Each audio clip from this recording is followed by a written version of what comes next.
বাংলা সাহিত্যের বেশ কিছু গল্প ও নাটক অবলম্বনে রচিত আমাদের এই বিশেষ নিবেদন গপ্প আড্ডার জগতে আপনাকে স্বাগত। আজ আমরা আপনার জন্য পরিবেশন করতে চলেছি শঙ্কর চ্যাটার্জির লেখা ভূতে ধরা। গল্প পাঠে এবং গল্পের সূত্রধার আমি ঝন্টু। শুরু হচ্ছে ভূতে ধরা।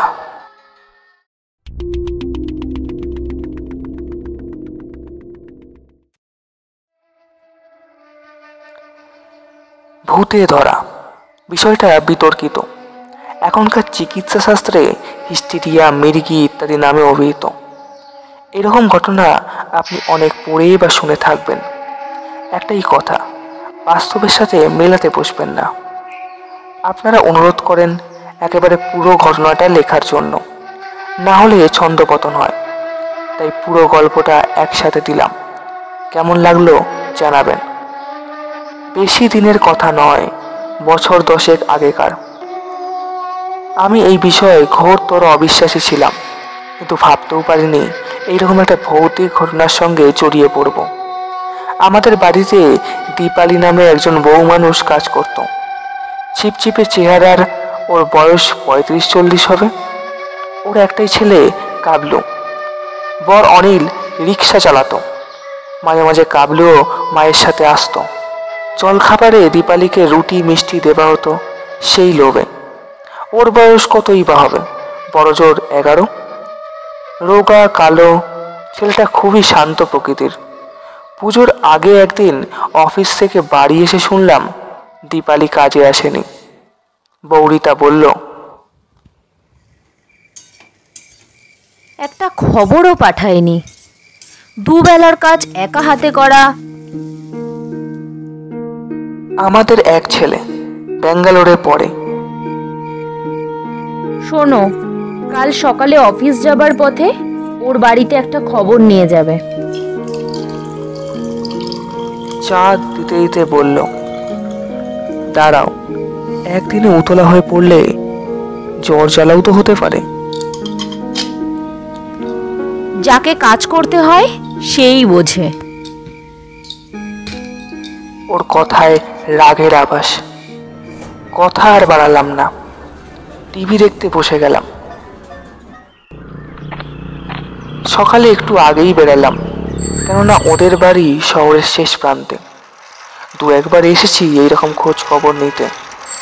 ওদের এই বস্তি এলাকাটায় বেশি উন্নতি হয়নি, গ্রাম্য পরিবেশেই রয়ে গেছে। বেশ কয়েকটা পুকুর, ঝোপঝাড়, কাঁচা রাস্তা। আলোটাও এখনো আসেনি, সবে রাস্তায় ল্যাম্পপোস্ট বসাবার কাজ শুরু হয়েছে। ওদের বাড়ির সামনে এলাম। দীপালির পর অনিল বেরিয়ে এলো, চোখে মুখে উৎকণ্ঠা। কি ব্যাপার, কারো কোনো অসুখ বিসুখ নাকি? প্রশ্ন করলাম। না দাদা, ছেলেটা কাল স্কুলে গেছিল, বিকেল পর্যন্ত ফিরছে না দেখে খোঁজ খবর শুরু করি, কিন্তু পাওয়া যায় না। সে কি? তারপর? এই ভোরের দিকে খুঁজে পেয়েছি। একটু দূরে বড় ঝাঁকড়া তেঁতুল গাছটার দিকে আঙুল তুলে বলল, ওই ওই গাছটার নিচে শুয়েছিল।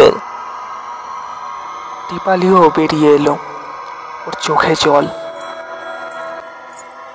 দাদাবাবু, কি হবে গো?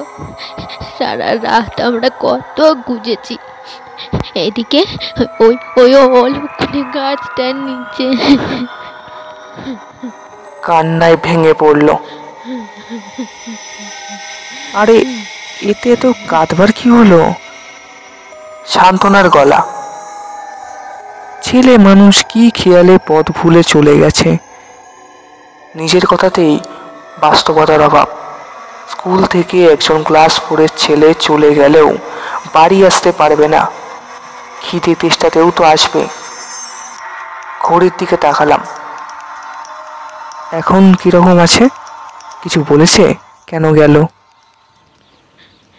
না, কিচ্ছু বলছে না, শুধু চোখ বন্ধ করে শুয়ে আছে। আর মাঝে মাঝে কি সব বিড়বিড় করছে। গায়েও জ্বর আছে ওর।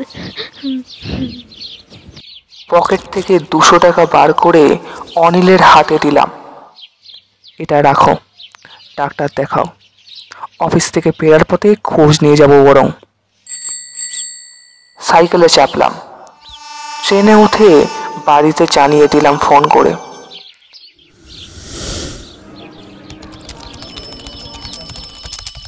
অফিসে কাজের চাপে ব্যাপারটা ভুলে গেলাম। মনে পড়লো ফেরার সময়। সন্ধ্যার দিকে অফিস ফেরতা ওদের বাড়ি গেলাম। 4-5 জন লোক বাইরে দাঁড়িয়ে। তবে কি ছেলেটার বাড়াবাড়ি কিছু হলো? দীপালির কান্নার আওয়াজ শুনে ভেতরে ঢুকলাম। শুনলাম ডাক্তার দেখানো হয়েছে। বিকালের দিকে কাবলু ঘুমোচ্ছিল। ওর বাবা রিক্সা নিয়ে ভাড়া খাটতে গেছিল। দীপালিও গা ধুতে বাথরুমে। ঘরে এসে দেখে ছেলে নেই, দরজা খোলা। পাশাপাশি ঘর থেকে লোক জুটিয়ে ওরা যাচ্ছে সেই তেঁতুল তলায়। ওদের ধারণা ওখানেই কাবলুকে পাওয়া যাবে। সঙ্গে 2টো টর্চ আর একটা হ্যারিকেন নিয়ে আসছে।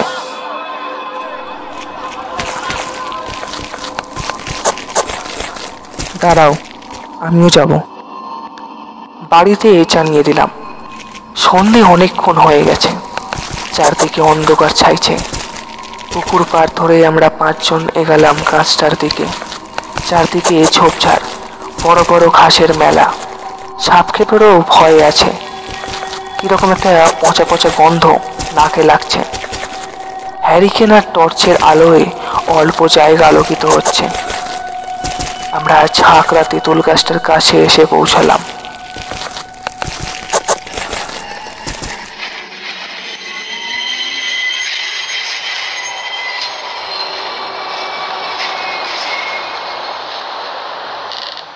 কুড়ির কাছে টর্চের আলোয় ছেলেটাকে দেখতে পেলাম। উবু হয়ে বসে আছে, ঘাড় উঁচু করে গাছটার ওপরের দিকে তাকিয়ে আছে। ওর বাবারটাকে মুখ ঘুরিয়ে দেখেই গাছটাতে ক্ষিপ্র গতিতে চড়তে শুরু করলো। আমার বুকটা এক অজানা আশঙ্কায় ছ্যাপ করে উঠল। আবলু ওই জ্বর গায়ে এই অন্ধকারে সরসর করে গাছে উঠছে কি করে? এক অপার্থিব দৃশ্য। ওদের ভয়ার্ত গলা।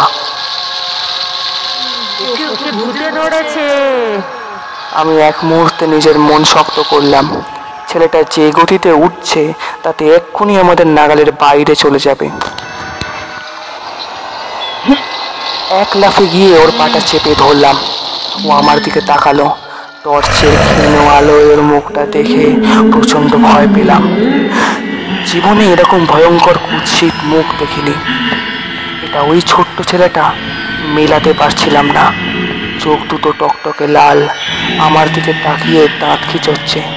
মুখ দিয়ে একটা জান্তব গড়গড় আওয়াজ ছাড়ছে। ইংরেজি একটা ভূতের সিনেমায় দেখেছিলাম।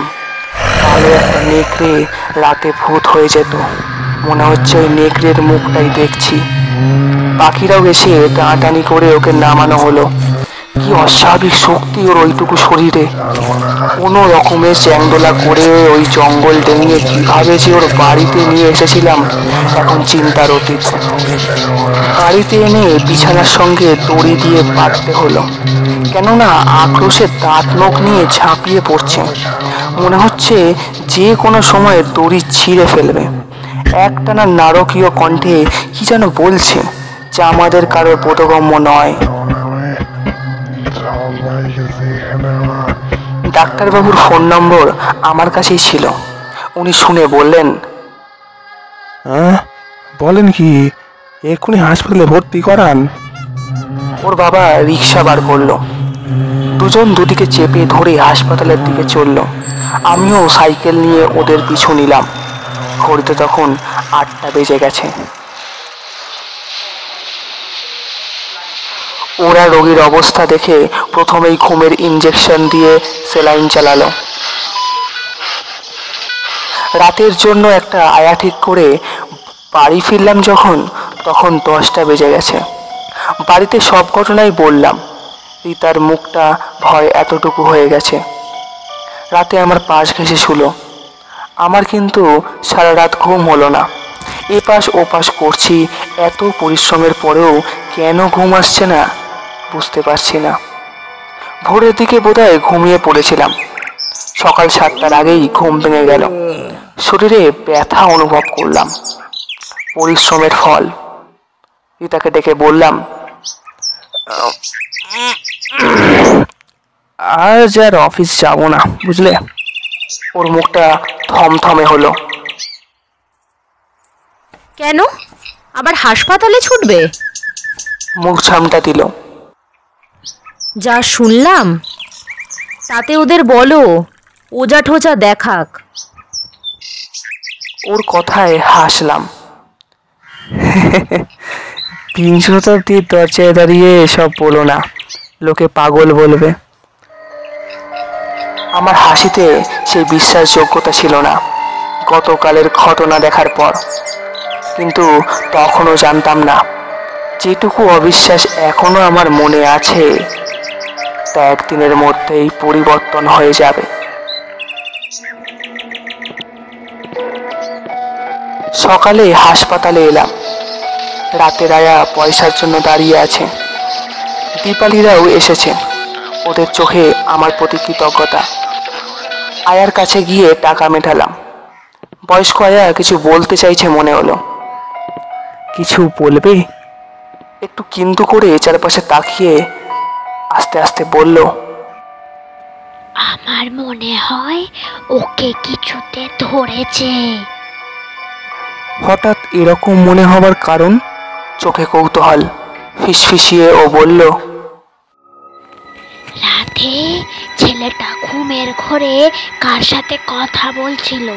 ওর কথার স্বর শুনে মনে হলো দুটো লোক একসাথে কথা বলছে। কথাও কিছু বুঝতে পারছিলাম না। ওর চোখে ভয় খেলা করছে।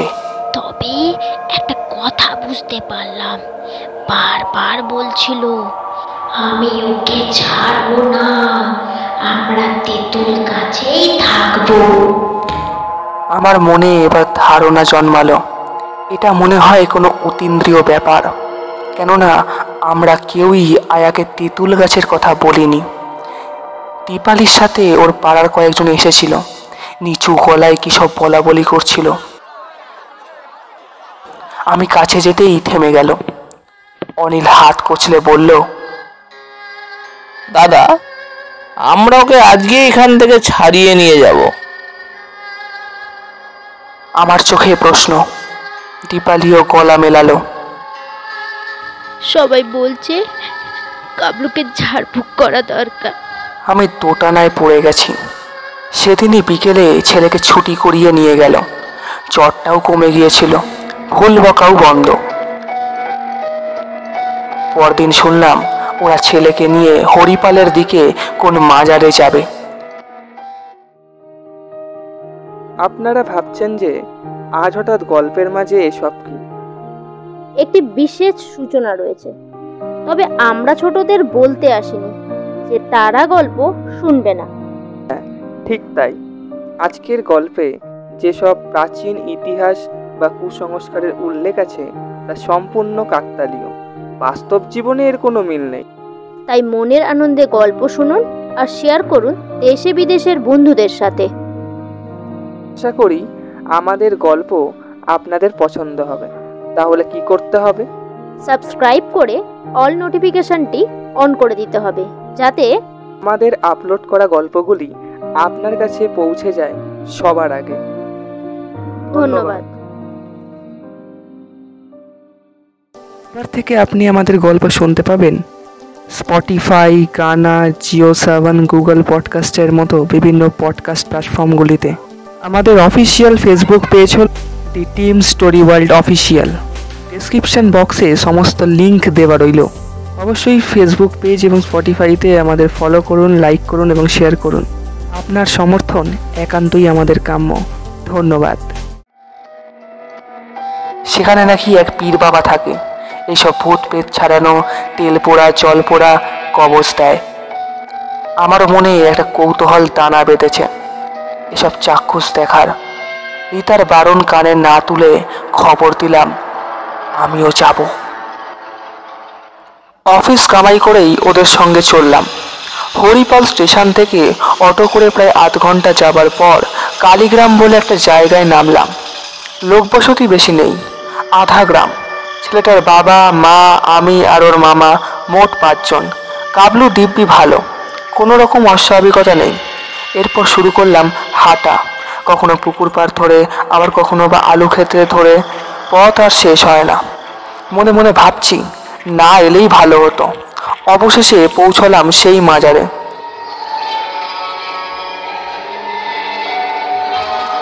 বেড়া ঘেরা খানিকটা জমি, চারিধারে সবুজ ধানক্ষেত, তার মাঝে 2-3টে ছোট ছোট ঘর, টালির চাল দেওয়া।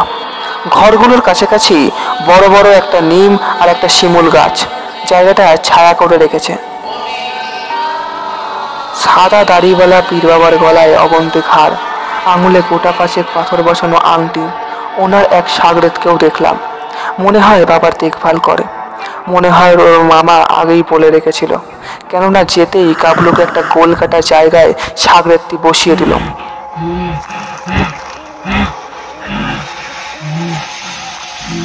ছেলেটা এতক্ষণ ভালোই ছিল, এবার উসফুস করতে লাগলো। আমি বেড়ার ধারেই দাঁড়িয়ে রইলাম। কাবলুর সামনে পীর বাবা হাঁটু গেড়ে নামাজ পড়ার ভঙ্গিতে বসে সবাইকে চমকে দিয়ে বিকট চেঁচিয়ে বলল, আমার চোখের দিকে তাকা। কাবলু মাটির দিকেই তাকিয়ে রইল। আবার ধমক। ছেলেটা ধীরে ধীরে ওর দিকে তাকালো। সবাই দেখলাম রাত্রে দেখা সেই রক্তচক্ষু ফিরে এসেছে।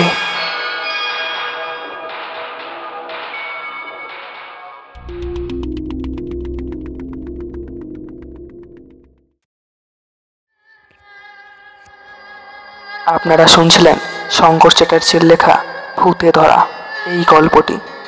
আজকের গল্পের প্রথম পর্বে লেখক ডাক্তার পীর বাবার চরিত্রে আমি ঝন্টু, রীতার চরিত্রে তিস্তা, দীপালির চরিত্রে পিঙ্কি এবং অনিলের চরিত্রে পাঠ করেছে কৃষ্ণ।